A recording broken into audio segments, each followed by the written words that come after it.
they're like supercharged D&D paladins. Bullets are an inconvenience, their armor is magically toughened, and their mounts never tire, so until the Empire invents the Gatling gun, they're able to keep being aggressive backwater dickweeds. In older lore they were tolerable, but in modern lore someone must have felt they weren't angsty enough and made them nice and extra oppressive. The peasants are honored if the noble allows them to have 3 pennies a week instead of 2, ladies who aren't magical are property because medieval times, and social mobility is a punchline. I hope you like medieval medicine. The Empire's medicine already isn't that great. Bretonnian medicine is the kind of thing that has a 300% fatality rate.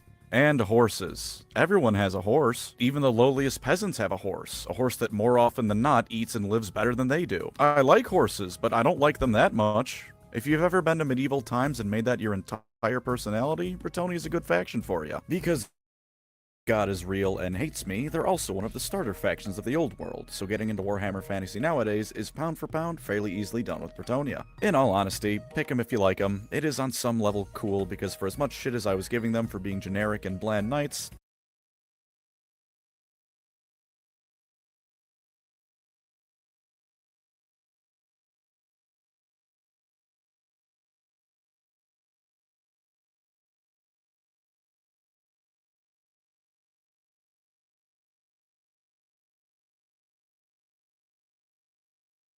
knights are cool. There's a reason every 5-year-old wants to be a knight and not a landsknecht. I mean, for God's sakes, just trying to say that word is difficult. The other army GW has refused to put onto the tabletop despite already having a direct hand in reworking them for Total War. Did you know there's a fully fleshed out Cathayan army book for GW?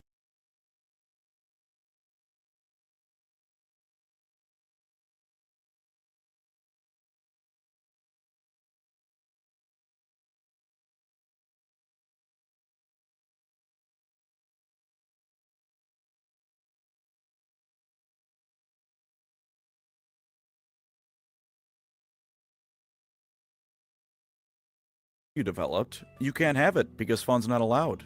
This is a shame because Cathay is awesome. Dragons are also awesome. Cathay agrees because they're ruled by immortal dragons who the Cathayans follow at every whim. Fantasy China is a magical place and one of the few places in the entire planet that might not be a terrible one to live in. Every now and again it does what actual China used to do and implodes, and sure, those ruling dragons get along like all siblings do, i.e. barely at all, but in day-to-day life, not a bad place. And it always comes back together after imploding, usually after Mommy and Daddy Dragon come back to kick everyone's heads in until they start behaving again. It is, like I said, just fantasy medieval China. But that is a compliment. You know those terracotta soldiers? What if they were animated by magic and also 100 feet tall? Are you a 40k fan? Imagine if the Primarchs weren't utter morons and failures almost to a man. Because that's Cathay. Again,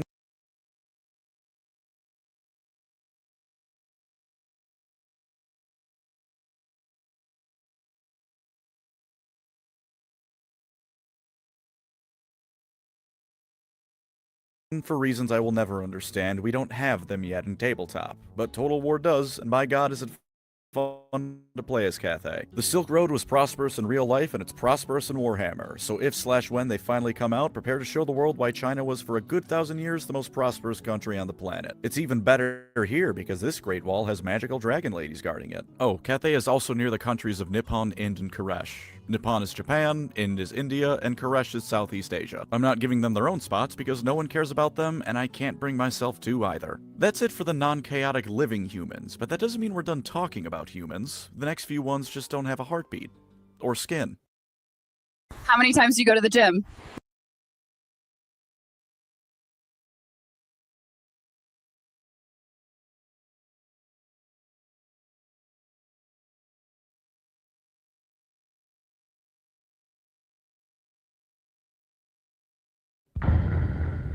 These are the bad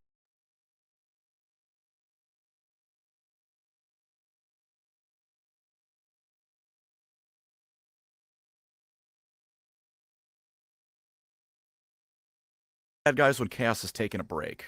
Imagine Dracula, if you will. Now imagine Dracula if he had a 100,000 strong army of zombies, skeletons, lesser vampires, and pretty much anything else that you could find at a Spirit Halloween. The total history of the vampires stretches back thousands of years, but for the purposes of this video, we're only gonna go back a few hundred. We go to a fella named Vlad von Karstein, because if you haven't caught on yet, this setting is allergic to subtlety. He showed up to the very on-the-nose Empire province of Sylvania, which was a horrible place to live. It was covered in swamps, the people were dumb and afraid of scary monsters, and because this setting is what it is, they weren't even wrong to be so. When a peasant in real life says a witch made their family ill with the plague, it's baseless superstition. When a peasant in Warhammer says that, there's a good chance they're right. When a Sylvanian peasant says that, they are right. Vlad shows up to this province, marries the daughter of the ruling noble to become its next ruler, and despite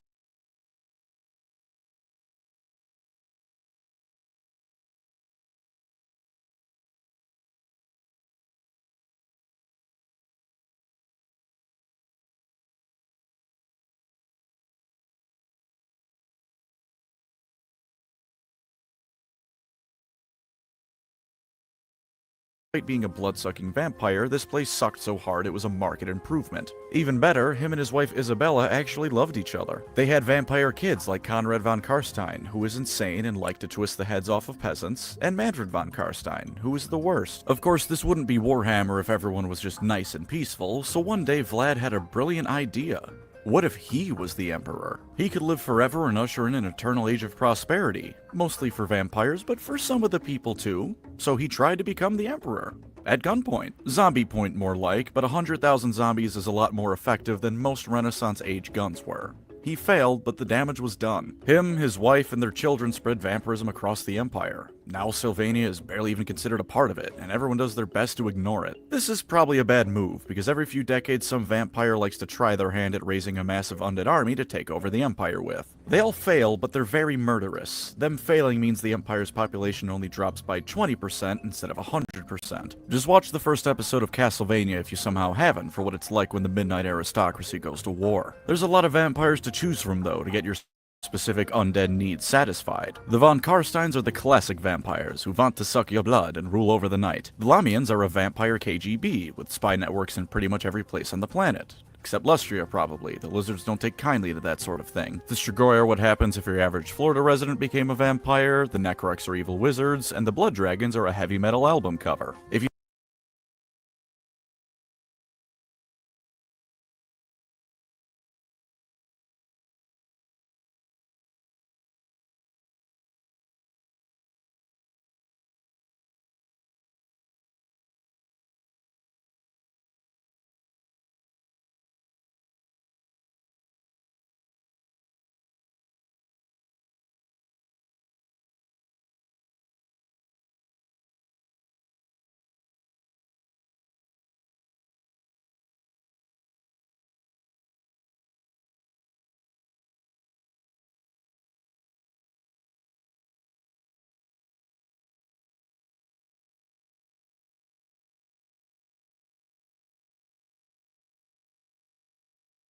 thought it was kick-ass when Dracula sent the forces of hell to wreak havoc on the living, you'll love the vampire counts. But I did mention that some of the undead don't have skin, and vampires usually have that at least. For those fellas, we need to go further south. Teenagers are building business.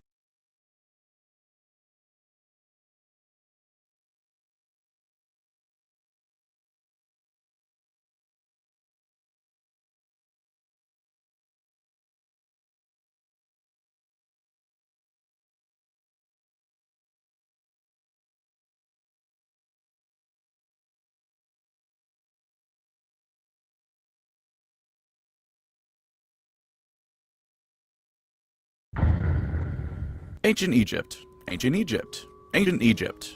You now understand the basics of the Tomb Kings. Once upon a time, thousands of years in the past, the lands of Nehekara were prosperous. They had regular contact with their gods, magical constructs to defend themselves with, and when they had a good king like Setra, they would sometimes go on to conquer half the world. Then a fella named Nagash was born. He's awful. This man was a monster through and through.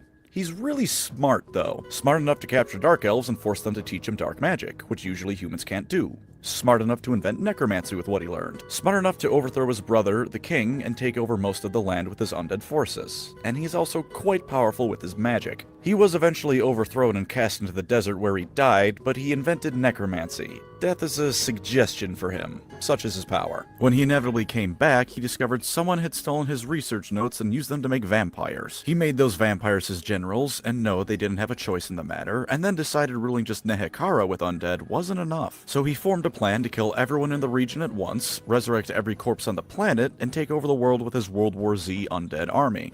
Part 1 of the plan went off without a hitch. It was only through the intervention of the Skaven, who I promise you will love, and the last living dude in the region, which kept most of Part 2 from happening. Then everyone in Nehekara promptly stood back up, realized their hearts were no longer beating but they were still standing, and things got messy. Imagine Game of Thrones before it became horrible, with all the political fighting over who gets to be king. Now imagine Game of Thrones if every single person who was ever the rightful king was now alive at the same time fighting over what was their throne. Not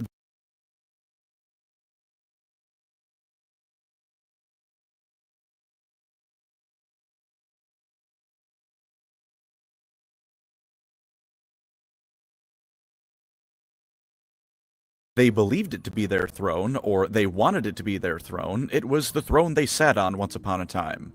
And also they can respawn. And also, most common people were mindless undead skeletons who had the flesh fleed from their bones with the desert winds and could only follow basic orders, like kill that guy who thinks he's the real king. This does not a stable nation make. Luckily, the priest woke up that Cetra guy, who cockslapped everyone until they started behaving again. Now the Tomb Kings no longer have skin, have no clear path to achieve immortal bodies to feel with again that they so crave, and no longer have the backing of their very gods. Fortunately for them, death is more of a suggestion. They can still use magic, even if not quite as good as it was when the gods were helping, and they now have eternity to do whatever they want, as long as it doesn't involve some sort of physical sensation. Sometimes they still fight amongst each other, sometimes they spend their newfound immortality pursuing whatever hobbies they want, and sometimes they sail all the way from Egypt to Sweden and burn half of it to the ground because someone stole their hat. And on the rarest of occasions, a tomb queen will tell a strapping young lad that if they still had functional genitals, she'd fuck him so hard the experience would kill him.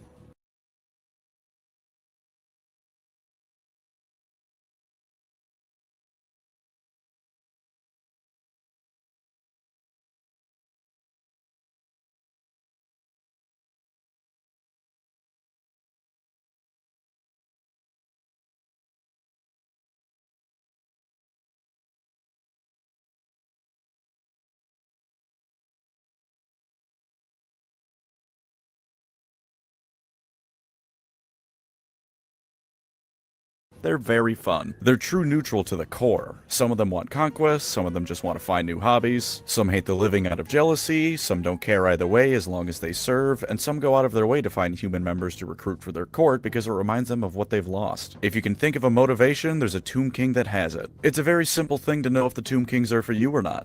Do you like the Mummy? Do you like ancient Egypt? Have you ever wondered what it'd be like if the Sphinx came to life and started crushing people like Godzilla? Tomb Kings are perfect for you then. And hey, look at that. They're the other starter faction for the old world. Now you can get into fantasy proper without people like me dismissively calling you a horse molester. So now we can leave this region of the world and indeed humanity, and I have forgotten 4 human nations that deserve at least a little bit of credit. Shit. What's better after 50, Gwen? Gym or Tai Chi? One builds ego, the other reverses time. How to start Tai Chi workout for 7 minutes a day.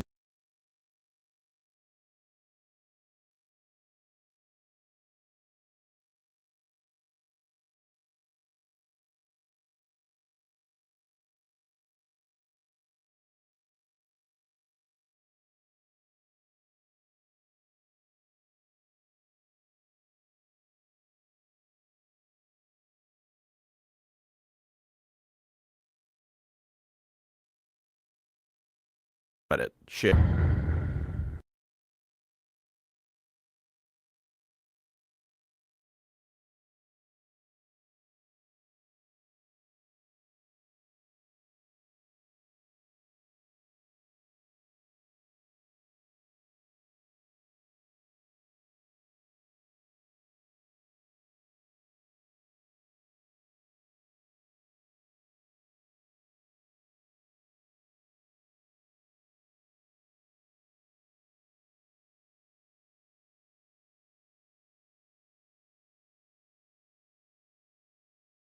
Tylea is Italy during medieval/Renaissance times, so it's thousands of city-states smushed into one country. It's right next to the Skaven capital. There are worse places to live. Estalia is Spain without the colonial empire. Both of these places say they're the first civilized nation in the old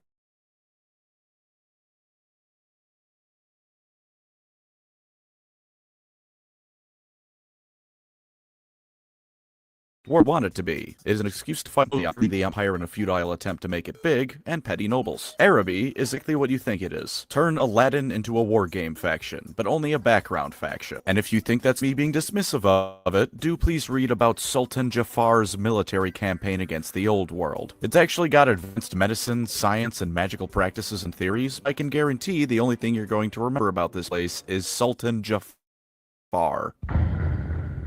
We're going to start by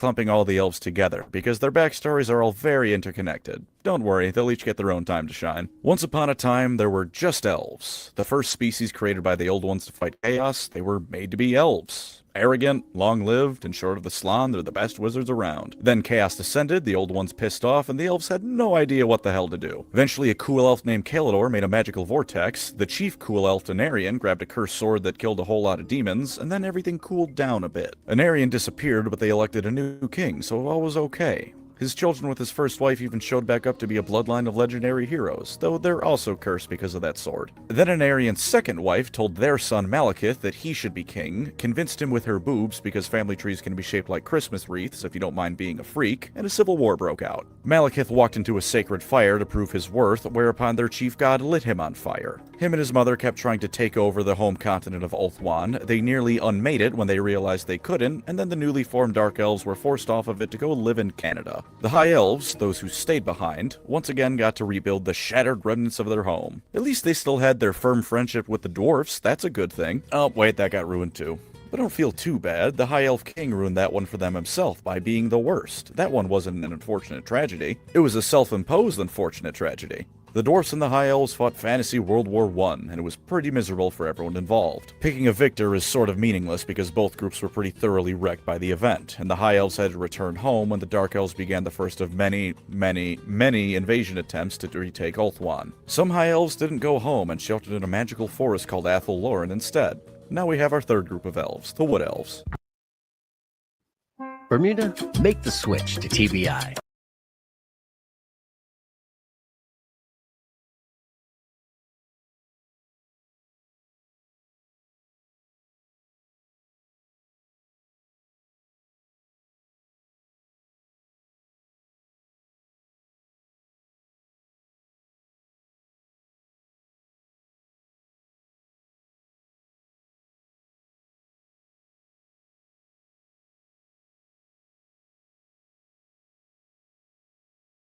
The easiest of the subgroups to explain. They sit in their magical forest and are insane. Sometimes people walk into the magical forest. It's safe to assume that unless stated otherwise, they do not come back out of the magical forest. Sometimes even if you come out of the magical forest, you find that 1,000 years have passed since you entered, and every single one of those years catches up with you as you age to dust within minutes. Aside from that, though, your first instinct might be that these are stupid, uninspired, lame D&D wood elves who love nature and harmony and trees. And in fairness, they do love all those things. It's just that these trees are 50 feet tall, mobile, have a craving for the suffering of mankind, and the wood elves will invite peasants to feasts to fatten them up for the forest spirits. They don't give a rat's ass about the outside world aside from how it might affect their perfect little lives inside the forest. There are a few scattered enclaves of them across the world that are a bit friendlier, but the general motivation of the Wood Elves is getting other people to get the hell off of their lawn. And when the lawn can come to life and devour you alive, it's a pretty easy task to do that. They also gaslight the Bretonnians into thinking their goddess is an elf one, although as it turns out later on, the extent of the elven gaslighting goes even further beyond their understanding.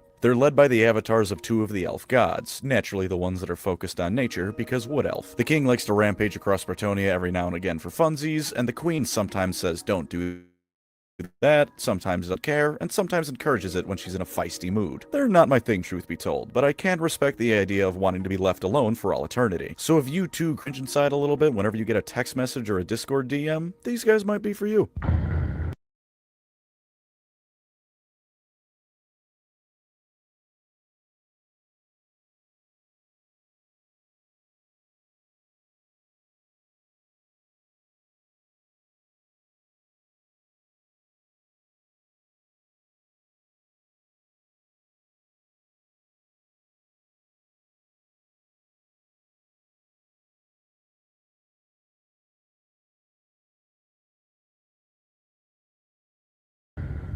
The High Elves are the ones that stayed on Ulthuan and remained much the same throughout. And like I said, the old ones sure as hell made them to be elves. Long-lived, magical, arrogant, and because they live for thousands of years, they're real good at what they do. Some of their swordsmen have been practicing for so long that they take into account the weight of their eyelashes when they swing. You're not beating that. And sure enough, the history of the High Elves is the history of them sailing out from their homeland to go stop most of the problems the world faces. They taught humanity how to use magic properly, they keep excess magic from saturating the world, and they have a habit of showing up just as they're needed to stop things from getting completely out of hand. There's a High Elf who destroyed orc warbands that have been rampaging since the dawn of time and was so good at it that he gave the entire elven race a reputation amongst the greenskins for being good fighters. All of this because a fat goblin burned down his house. And of course, Teclis my beloved. Is there a 10,000 strong army of orcs, dark elves, or worse bearing down on you? Well, with a wave of his staff and a flick of his wrist, there is now a new crater. He's a real cool guy like that, and he's not even that arrogant. The flip side to balance this glazing session I've just done is that they do actually have weaknesses to go along with all that. They reproduce slowly, and in a wargame setting, that's the mark of death. Every death in battle is a hindrance, although at least compared to 40k, they aren't outright dying. They're on the watch list for being endangered rather than being endangered outright. And magic being so innate to them means that when something with it goes wrong, they feel it and are affected by it more acutely than most. Like when their magical queen is sad. Their entire homeland's climate is tied to her emotions, and like any living being that isn't a psychopath, she is sad when a great amount of her people die. So when today as any to get 1 million people killed trying to retake his homeland again, it really sucks to live in the same country as her. They're also physically frail, which isn't the biggest weakness in the world, but you'll definitely notice it when an orc is bearing down on them. They've also got a bit of a species-wide depression thing going on too. When you live functionally forever, you get a long time to get a real feel for what the world is like. And as it turns out, this world kinda sucks. They just don't have time to recuperate from any of their constant losses. The world is in danger, the High Elves sail out to fix the issue, and then the world is immediately in danger again. Add on to that some more standard elven weaknesses, like their old age, meaning they don't always adapt to new things well, and you've got a race that has a bit of a deadline attached to it. Mankind is inventing guns, tanks, and more, and the elves think the bow and arrow remains the height of warfare. To their credit, though, they're damn good with that bow and arrow, especially when it's a magical lightsaber bow and arrow. And dragons. The High Elves are best friends of almost every dragon that isn't from Cathay. Dragons are scary in a fight, and let's be honest with ourselves. If a dragon declared your hometown to be the best thing ever and made sure to always visit and help out when it was in trouble, you'd have an ego the size of Mount Everest too. Overall, if you like elves, you'll like these guys. Even if you don't like elves or only associate Warhammer's elves with the Eldar, the High Elves' ability to actually put their money where their mouth is might win you over. And if nothing else, there's an elf character named Aletha Nar who skins dark elves alive because he just hates them that much, and is overall Michael Myers if he had pointy ears and special forces training. Hard to get more unelven than that guy. Speaking of ego, though,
elven arrogance. Or if you're not a big fan of the race, elven racism. Now back it up to the logical extreme endpoint of the concept so that they don't only think they're the best, they think of all other races as vermin that should either serve them as slaves, be hunted for sport, or outright eradicated. Welcome to Nagaroth, friends. It only goes downhill from there. Warhammer North America sucks. It's home to the Dark Elves after they got kicked out of their old home, and the entire thing is either a frozen hellhole, a desert hellhole, or a frozen hellhole bordering actual hell. There's something called the Altar of Ultimate Darkness inside of this place. Do you think anyone that lives lives here is gonna be nice? Sure enough, the Dark Elves aren't nice. There used to be some human tribes that lived in Nagaroth, and then the Dark Elves killed or enslaved them all. They have cities built into mountains they use as ships to raid and enslave others, they kidnapped High Elf children to raise as Dark Elves, and the entire society looks like what would happen if every single Decepticon was Starscream. Murder and treachery are only illegal if you get caught, and if you're powerful enough, not even then. They're led by Malekith and his mother Marathi, the same two elves who formed the Dark Elves 10,000 years prior. Marathi's kind of just always awful, but sometimes if you squint real hard, Malekith can almost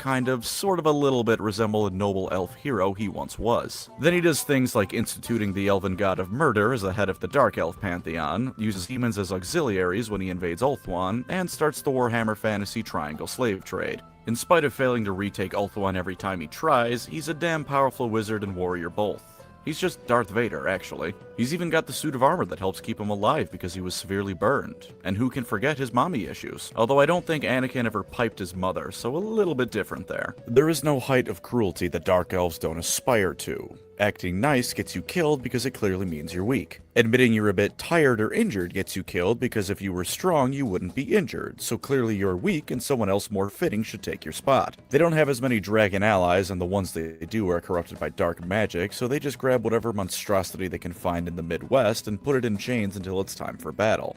Much like their cousins in space, if you find you're about to be captured by them, it's probably best to just off yourself. They may not have quite as exotic measures of torturing you, but they make up for it with a real go-getter attitude in the field of human rights violations. There's a holiday called Blood Night. The cult of the god of murder goes around and kidnaps people to murder. They steal elven girls to be trained as witch elves like them, and they throw elven boys in a cauldron of boiling blood. If they survive, they get trained as an assassin. I don't think a concrete statistic has ever been given, but you can assume that not many people survive this. If you like being edgy, either ironically or because you think suffering is inherently deep, you'll like the Druchii. I can already feel the viewer retention going down, though, from how long I've been talking about elves, so how about we move to their polar opposites?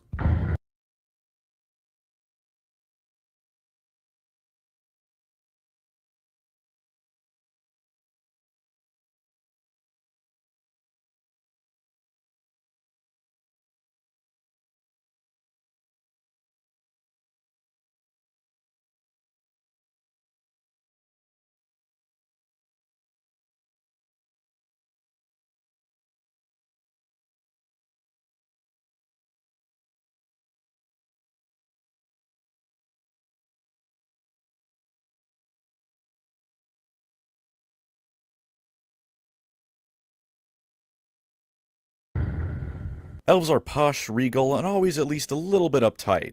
Dwarfs are brash, to the point, and consider sobriety a sin. While the elves of Warhammer have a few things that make them stand out a bit from the standard elf template, the dwarfs of Warhammer could fit in just about any setting with minimal issue. They like drinking, they like mining, they hate orcs, and getting them to compliment non-dwarf craftsmanship is like pulling teeth from an orc. They hate magic both because it's weird elf nonsense, and because when the old ones made the dwarfs, they made them so opposed to magic their mere presence makes it not work properly. They love mining and mountains because that's just what dwarfs love.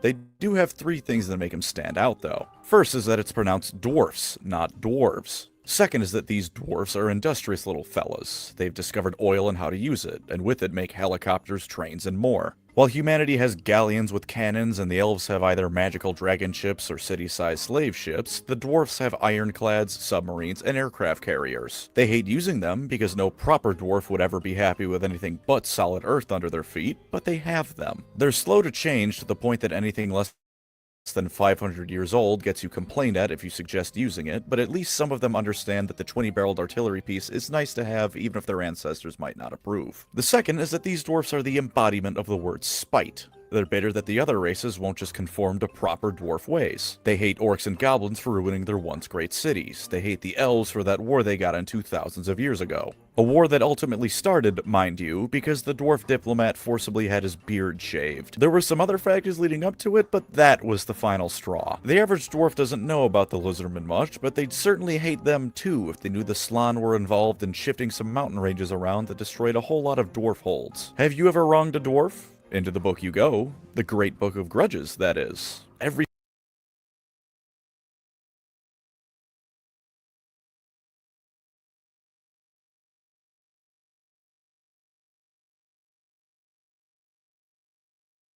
single thing that is in some way wrong the dwarf race is put down in there. Most dwarf holds have their own personal ones for slight against them in particular. Some dwarfs have their own personal book. Even if they don't, they have photographic memory. If you've wronged them, they'll remember. It doesn't even need to be on purpose. A human town once shorted the dwarfs 2 coins by accident in exchange for some construction work. The dwarfs sent an army and killed everyone in it. If this happens to you and you try to seek some sort of retribution for this insane idea of compensation they seem to have, you're going back to the book for any harm you might cause doing it. They will spend centuries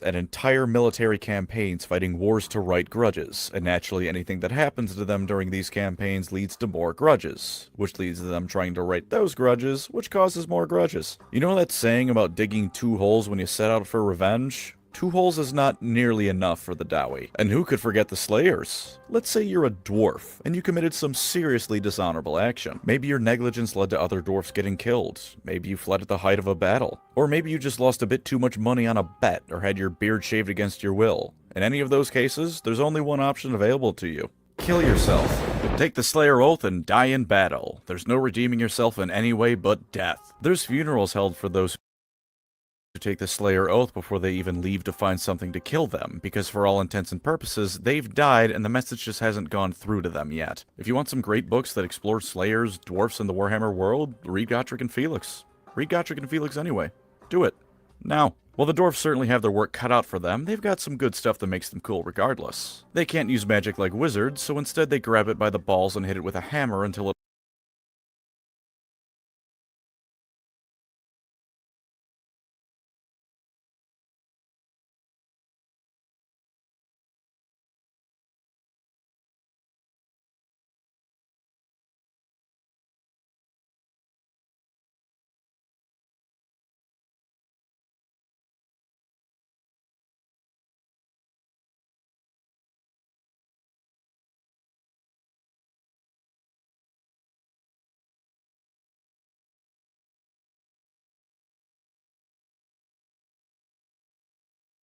works perfectly how they want it to with their runes. The longer their beards are, the more respected they are, and there's even a military unit called Longbeards. If their beard can touch the floor, they get equipped with some of the best armor dwarf money can buy. They've got the finest weapons in the setting, the finest armor in the setting, and while they may be slow as all hell, if they catch you, it's game over. If you like facial chair, hate change, and despise other people for being different, take a look at the dwarfs. I want to lose.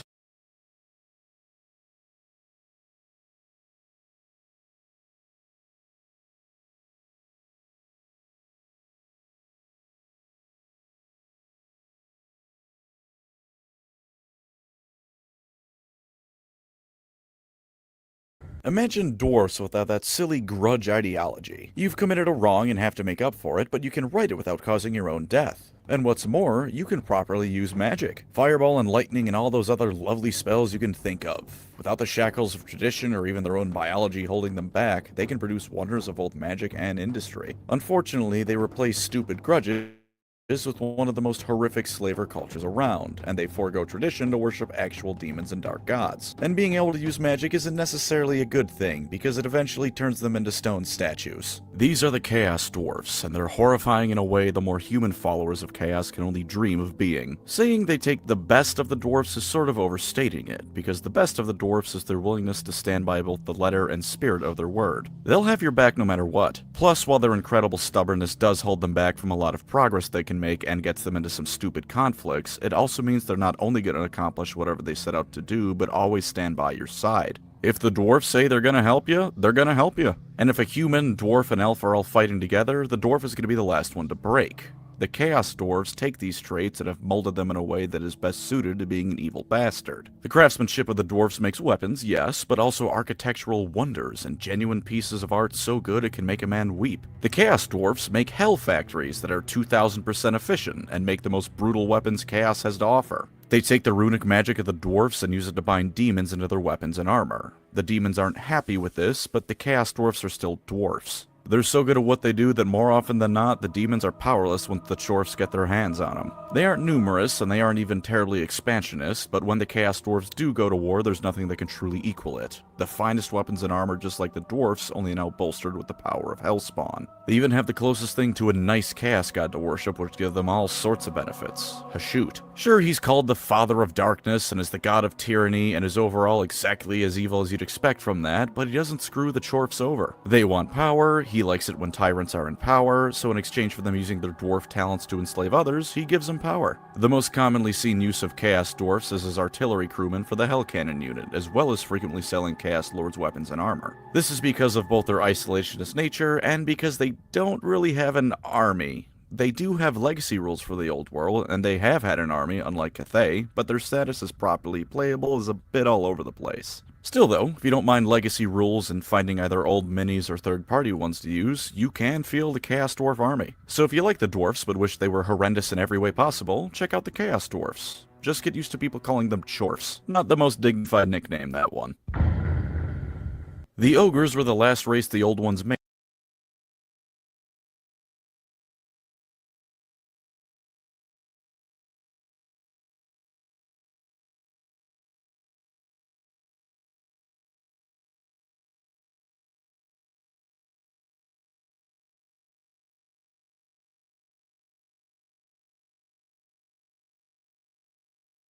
Before pissing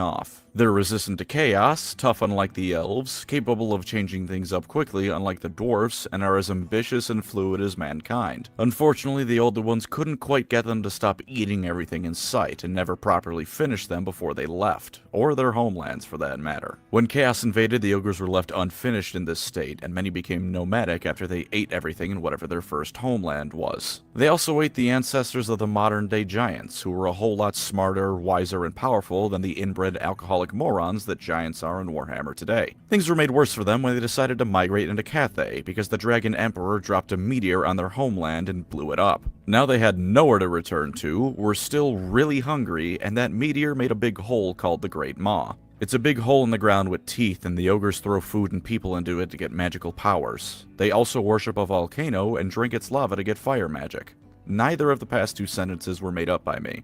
I love this setting. They're vaguely based on Mongolia, but I don't think Genghis Khan ever ate an entire city's population.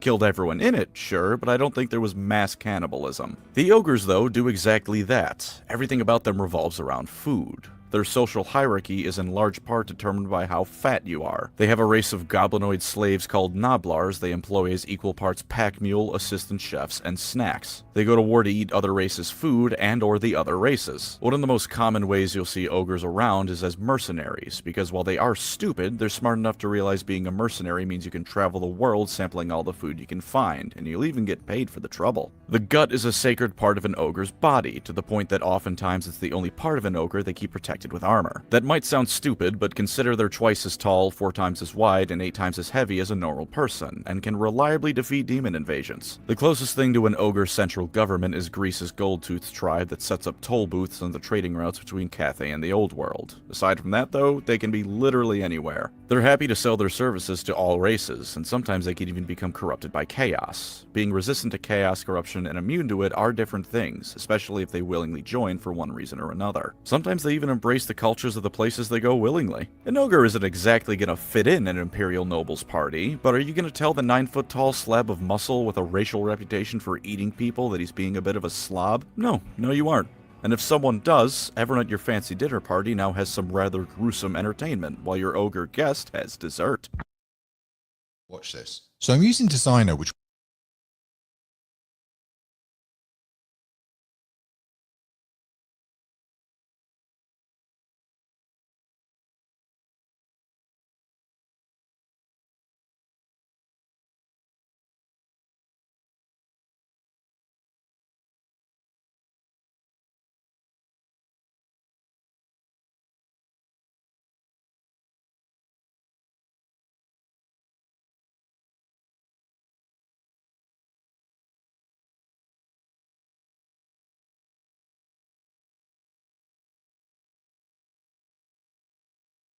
Fantasy and 40k. They're all servants slash bits of a greater god, sufficient concentrations of magic can allow them to show up, and when a wizard messes up their spell, they can manifest that way too. They want to tear down the mortal world and bring ruin to the realms of man, elf, and dwarf, all that good stuff you can expect of demons. The only real difference is how they came about. In 40k, all the Chaos Gods have birthdays. Slaanesh has the most concrete one, but the other ones at one point very much came into existence.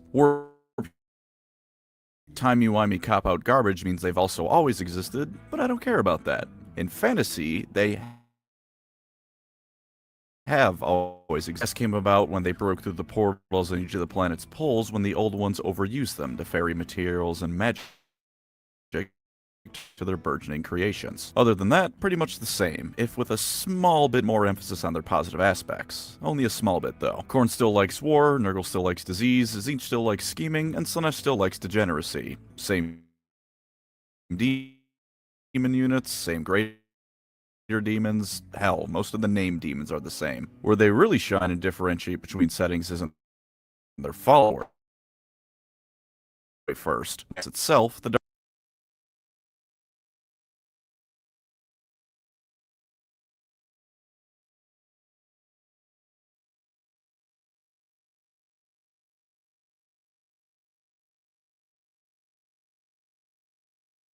Dark Gods don't need to bribe them with gifts to ensure their worship. Unfortunately for them, this means the Beastmen rarely, if ever, get any gifts from the gods. They know they'll always have their worship, so they get the scraps the proper Chaos Warriors get. Given the one thing, feel too bad for them. Don't let that fool you, though. While the nations of men consider them to be a nuisance for all but the most isolated towns, and the dwarves view them similarly, the Wood Elves know the true danger they represent. In the forest of the world, millions of them lurk, and when they go to war, entire swaths of the country are trampled underneath their hooves. They defile nature with their every step, and won't stop their savage crusade until the civilized peoples of the world exist in a constant state of being hunted by their bestial overlords. At least that's what we're told in between lore blurbs of them being butchered like the cattle they look like. For the love of God, at least the Eldar are powerful on the tabletop more often than not. The Beastmen usually suck on tabletop and in the lore. I'm trying to be a hype man for the factions here, but while I wasn't for Bretonnia because I hate them, I'm not for the Beastmen because I pity them. For what it's worth though, they are incredibly dangerous to the average person in this setting. Villages at the frontier of almost every faction are regularly under assault by Beastmen raiders, and when they gather in force, they'll be wiped off the map at a moment's notice. And since they're all part animal, they have incredibly sharp senses. If you get in a fight with one while you're traveling, it's already game over. You can probably take that one on, but the 20 or so more beelining it in your direction because they heard a fight is a different story. The Beastmen are a savage race to the point that things like intact walls drive them to frothing rage, such as their hatred for civilization. All they do in their free time is get into brutal fights amongst each other, sometimes involving one challenging another for a position in the hierarchy, but usually just to assert dominance or for fun, hunt people, and drink. They do have some forms of worship for the Chaos Gods, and their shamans both help construct effigies and are actually revered by other beastmen as something above their common squabbling, but for the most part, they're every stereotype of barbarians squashed into one. Aside from those shamans, they have no desire to form their own culture, civilization, or cities. They just want to hunt like the beasts they are. The Beastmen may be a bit of an acquired taste, but for what it's worth, I don't think I've ever seen people address Beastmen players with anything but some measure of respect. While the Beasts of Chaos are no more, the OG Beastmen of Fantasy have returned to the tabletop. If you like the idea of being this savage force of nature that just wants to ruin, all the while being backed by the Dark Gods, the Beastmen might be for you. Just, don't expect to win all that often. Part of the respect Beastmen players get is for sticking with an army that Games Workshop seems to hold in utter contempt. Sir, your shape is incredible.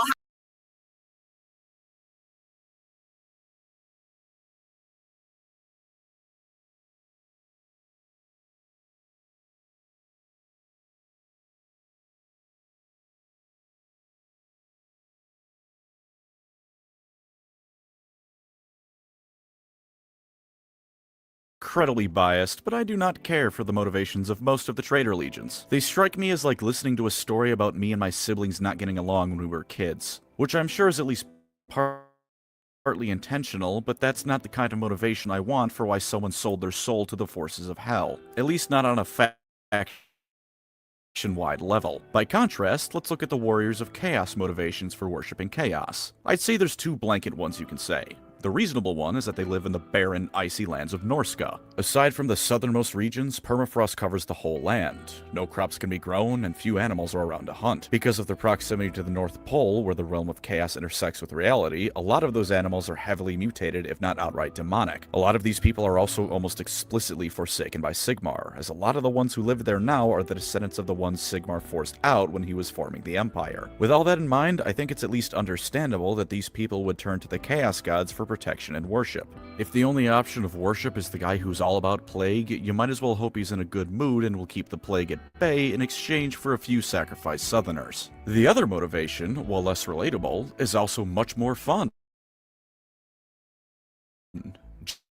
Just wanting to be an evil, powerful overlord. Why do you worship the Dark Gods? Because they give ultra-powerful cursed armor you can use to give them more sacrifices to gain more power with. Why do you slaughter in the name of the Blood God and all the others? Because it's fun. Who gives a damn about morality? That orphanage made the mistake of being in front of you, so it obviously had to go. If the Blood Dragons are a heavy metal album cover, the Warriors of Chaos are every heavy metal album cover combined into one. Kill for the Dark Gods at every possible moment. Let loose your darkest desires onto the world, because you have the explicit backing of the powers that be to do so. The Norskins who live in the frozen north will make pilgrimages to the northern pole and realm of chaos to become true warriors of darkness. If they're unlucky or unworthy, they'll turn into chaos spawn or demon food. If they're lucky or worthy enough, they'll become mighty chaos lords. And if they're really lucky and get just the right amount of attention from their gods, they can become demon princes of chaos, immortal beings with the blessings of the gods themselves to pillage across the world in their name. Look at this dude. He is for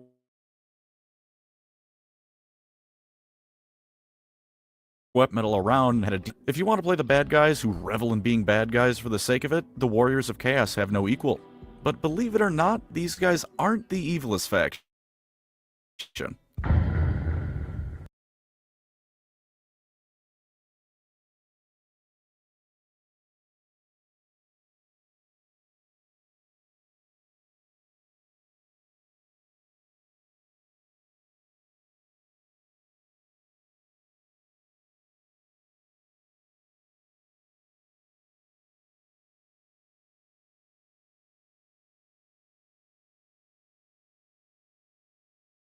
I love the Skaven. Take a rat, make it person-sized, walk on 2 legs, and fill it with hate. Now let them outnumber everyone else combined by a factor of 10, give them energy weapons and the foulest of magics, and a desire to see everyone else brought low before them. With that, you have the Skaven, and they are truly glorious. Unlike the Chaos Gods, their god of the Horned Rat has absolutely no positives. His own little territory in the realm of chaos is the realm of ruin. It sucks, and in there is a greater demon of his for every single Skaven, all of whom also suck. With numbers and power like they have, there's only one reason the Skaven haven't already taken over the world. The thing their god and race embodies more than anything else is the word asshole. They hate the other races for sure. They're petty and spiteful enough that even though they don't have any uses for gold, they mine it solely because it inconveniences everyone else. But they hate each other only a fraction of a fraction less than they hate everyone else. They're also all power-hungry morons who are convinced that if they were in charge, they could lead Skavendom to victory. And of course, themselves to a life of luxury and power. So one will have a plan to defeat a dwarf army, and then all his underlings immediately begin sabotaging each other to look good for the commander, sabotaging the commander to take his place, and then sabotaging themselves because they're just stupid. They eat each other for food, the Skaven at the top bully the ones below them, and this lovely form of Reaganomics trickles all the way down to the common clan rat bullying Skaven slaves because the rat above him bullied him because the rat above him bullied him. Of course, none of this matters in terms of defeating them. For one, they're rat people. There's a reason the only human-inhabited place on Earth that doesn't have rats is Alberta. The Skaven literally breed like rats because they are. In the time it takes you to kill one, they've already given birth to another 1,000. In a chapter from a Skaven character's point of view, the commanding wizard of the Skaven army remarked it was impressive how they managed to pull off a victory despite only outnumbering the enemy 4-1. When a 4-1 ratio is what they consider to be a pretty even fight? I wouldn't. And of course their technology, it's the best in the world. They have nuclear weapons. They burrow under the ground and put them under people or places they don't like, which is everywhere and everyone. The only places the Skaven don't have some presence on is Ulthuan, the High Elf home, and Athaloran, the Wood Elf home. They can't get to Ulthuan because it's a floating island continent that doesn't touch the sea floor. There's no ground for them to dig up under through. They can't get to Athaloran, meanwhile, because the ground itself is alive and actively hates them for trespassing. They'll send thousands of their slaves and basic soldiers to death in order to slightly soften up the enemy defenses. As far as the Council of 13 that rules Skavendom is concerned, 1,000 slave rats in exchange for the enemy losing a couple rockets and cannonballs is a positive trade. This is before they start firing at you with magically powered Gatling guns, throwing poison gas at you, and lighting you on fire with magically powered flamethrowers. Every single one of those things has the potential to break and kill the operators because the magic rocks powering it are incredibly unstable, and it just doesn't matter to the Skaven. Other Skaven killed are other potential rivals killed, and everyone else they kill is one less obstacle to Skaven domination over the world. That magical substance they use to power their weapons is a rock called Warpstone, by the way, and the Skaven covet it above all else. They use it to power pretty much everything that isn't manually powered by treadmills of slave rats. Other uses for it include using it to boost their magical strength, boost their physical strength, as food, and as a cocaine equivalent. Everyone else that touches the stuff either mutates or dies on the spot, and for the Skaven it's nose candy. If they sound goofy, it's because they are, but consider what it's like on the other side of a Skaven invasion. You're walking down the street, things have been a bit rough with the goings-on in the town, but nothing that can't be explained by natural causes. Then all you hear is explosions, the sounds of the most horrifying mutated monstrosities ever conceived, and right as you turn the corner, all you see is dozens of beady red eyes staring at you with full intent to kill and eat you. And that's if you're lucky. On the other end of things, the Skaven are horrifying. There's a lot more of the Skaven I could say, but here's a quick and easy way to know if you like them. If you despise everything about everyone around you, know for a fact you should be in charge of everyone because you're clearly right, and altruism makes you want to curl up and die, you'll like the Skaven. Or alternatively, if you want to rock up to a fantasy setting with machine guns, magical artillery, and nuclear bombs, they're for you too. And I believe that is every major fantasy faction. And